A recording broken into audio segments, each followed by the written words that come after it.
नमस्कार। गुरु ग्रह महिलाओं के लिए बहुत ही महत्वपूर्ण ग्रह है,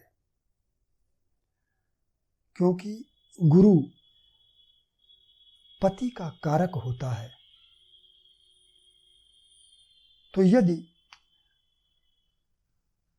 वायु तत्व की लग्न हो, वायु तत्व की लग्नों में 3, 6, 9, 12 यानी मिथुन, कन्या, धनु एवं मीन लग्न आती हैं। तो यदि मिथुन लग्न हो या कन्या लग्न हो तो गुरु सप्तम भाव का स्वामी बन जाता है।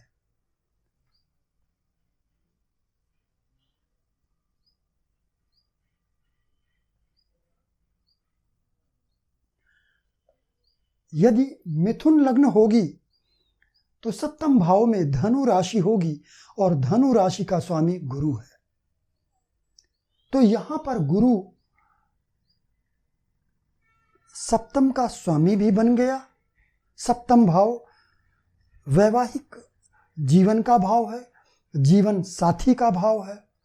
तो महिलाओं के लिए ये पति का भाव हुआ। तो यहां गुरु के सप्तमेश होने के कारण गुरु महिलाओं के लिए पति हो गया और गुरु पहले से ही पति का कारक ग्रह भी है।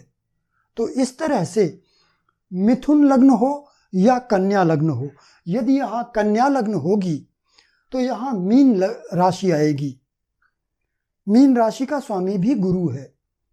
तो यदि मिथुन लग्न या कन्या लग्न है तो गुरु दोहरे रूप में पति का प्रतिनिधित्व करता है।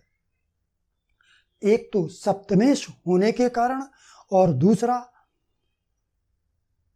पति का कारक होने के कारण। अब यदि ऐसे गुरु पर मंगल या केतु का प्रभाव होगा, जैसे मान लेते हैं कि ये सप्तमेश गुरु अष्टम भाव में है या छठे भाव में, द्वादश भाव में या द्वितीय भाव में, यदि यहां पर गुरु है और इस पर मंगल और केतु का दोनों का प्रभाव पड़ गया तो ऐसी स्थिति में सप्तमेश गुरु भी पीड़ित हो गया और पति का कारक गुरु भी पीड़ित हो गया। अब यदि गुरु यहां पर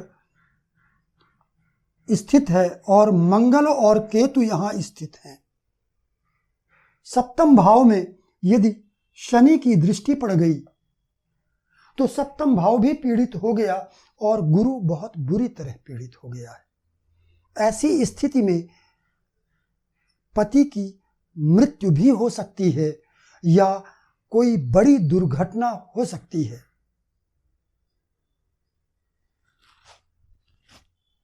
मंगल और केतु का प्रभाव यदि यहां पर गुरु सप्तम भाव में स्थित है तब भी यही स्थिति होगी। ऐसी स्थिति में पति की मृत्यु हो सकती है। द्वितीय भाव यहां भले ही गुरु उच्च राशि में स्थित हो, लेकिन यदि मंगल और गुरु यहां गुरु के साथ स्थित होंगे और यहां पर यदि शनि स्थित हो गया, ऐसी स्थिति में भी पति की मृत्यु हो सकती है, क्योंकि पति के लिए ये द्वितीय भाव अष्टम भाव कहलाता है।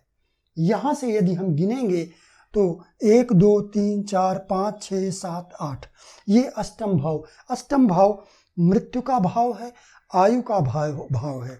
तो यदि यहां पर भी गुरु मंगल और केतु के द्वारा पीड़ित हो गया और सप्तम भाव भी यदि पीड़ित है तो ऐसी स्थिति में एक स्त्री विधवा हो सकती है। लेकिन यदि मंगल और केतु का प्रभाव नहीं है यदि गुरु के साथ यहाँ शनि, राहु, सूर्य, यदि इन 3 ग्रहों में से 2 ग्रहों का प्रभाव भी यदि गुरु पर और 7वें भाव पर पड़ गया तो फिर तलाक निश्चित होगा। वैवाहिक जीवन अच्छा नहीं गुजरेगा और अंततः अलगाव होगा, क्योंकि शनि, सूर्य और राहु ये तीनों ही अलगाववादी ग्रह हैं। इनके अंदर सेपरेशन का गुण होता है, अलग करने का गुण होता है। तो यदि गुरु पर और 7वें भाव पर शनि राहु या शनि सूर्य या सूर्य राहु 2 ग्रहों का भी प्रभाव यदि पड़ गया तो ऐसी स्थिति में अलगाव निश्चित होगा। तो गुरु एक महिला के लिए बहुत ही महत्वपूर्ण ग्रह होता है। तो गुरु को कुंडली में पीड़ित नहीं होना चाहिए। तो आज के लिए बस इतना ही। नमस्कार।